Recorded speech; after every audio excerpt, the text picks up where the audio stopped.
this a few days ago. So I've been looking at a bunch of different bikes, as a lot of people know who are on the Mode Peppy page. Been trying to decide on which one I wanted to get, and I decided to go with the 850 Highlifter. The reason I got an older one was because I'd been waiting for Polaris to fix the front diff issue, and they haven't done so. So figured I might as well save some money and get one that's 2 years old. This is a 2016.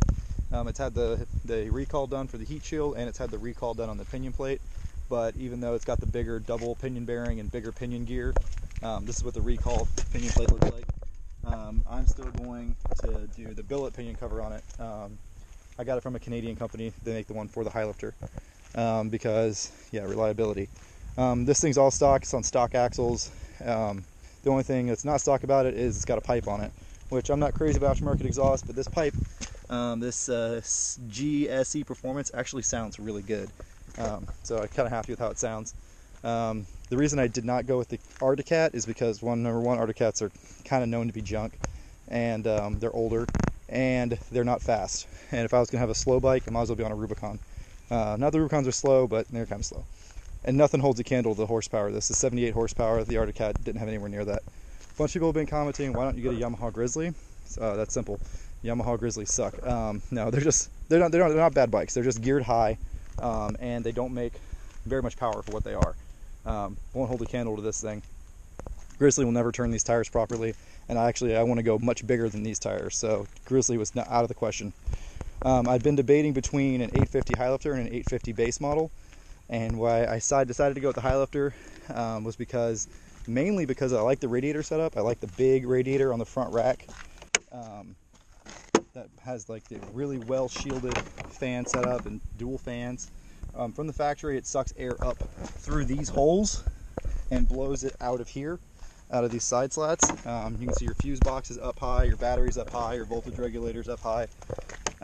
So what I'm going to do is I'm going to reverse the settings on these fans and change how they mount a little bit, so it sucks air in here and blows it down away from me, because I do not like having hot air blown across me, especially riding here in Florida. That's obnoxious. I like the radiator setup on this. I like the arched arms, and I really like the snorkel setup. So see how big these snorkel pipes are? That's one of the pipes, and the other pipe is right.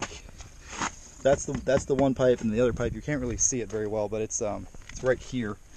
But huge snorkel pipes, right? Can-Am gives you these little tiny snorkel pipes and expects that to deliver enough cooling to, deal with the 10% loss you get from a CVT with a belt drive on a 100 horsepower bike. It's just ridiculous. So I like that it has big snorkels and it's got the radiator. If you buy a base model 850 and you try to snorkel it yourself with whatever kit you're going to use, they almost all use that really small diameter flex pipe, which is not enough cooling for the belt, and you're going to have belt problems. So I like the big factory snorkel on here. People complain about it being exposed and all that stuff. Put a few extra zip ties, get your wheel spacing right, it's fine. So, and I like the low gearing, but the problem is the way this transmission works is it has like a 29% reduction in low, high, and reverse. Or actually, I should say 29% reduction in low and reverse, and that's just a bigger drivetrain and different sprockets. But then you also have a different high range gear set that gears high range way down, 83% lower than the stock bike. And the reason Highlifter did that, or Polaris did that, is to limit your top speed in high, and to make sure if someone hits a mud hole in high range, they don't smoke their belt immediately. I know how to ride, I know to put it in low, so I'm going to split this transmission and put the gears out of a base model in it for high range. That way my high, low, and reverse will only be 29% lower, and I'll still have some top speed.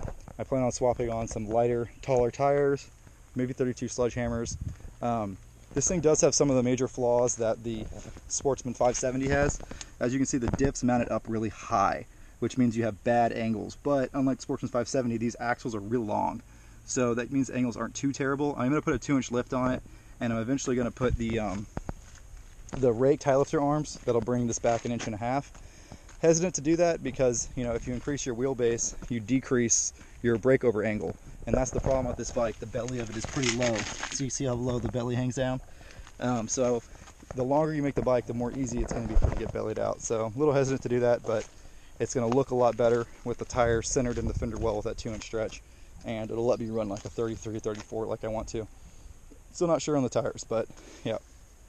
I'm pretty happy with it. Good power. Obviously it does wheelies in high range, no problem, because it's geared super low. But yeah, nice arched arms. It looks going to look a lot meaner with the 2-inch lift. This is all stock. 2-inch lift's going to come in. But they do a lot of nice stuff for you that I'd have to do anyways when I bought a bike, so I figured might as well just get the Highlifter edition. It's all set up pretty much right from the factory. But none of the other bikes really compare to these. The Can-Ams do have the power, but you know, they're Can-Ams, so you got to put $2,000 of clutches on them as soon as you get them. Overheating issues, airbox melting issues, snorkel leaking issues. The list goes on, and this is actually 4-wheel drive. So unlike the Can-Ams, you don't have to tear apart a brand new bike and put a torque locker in it. This has a true locking front diff from the factory. It does have the pinion problem, so I got to take care of that. But like I said, this thing's all stock and it's got like 400 miles on it, and it hasn't had any issues. So not too worried about all that. But I guess I'll show you guys what it can do.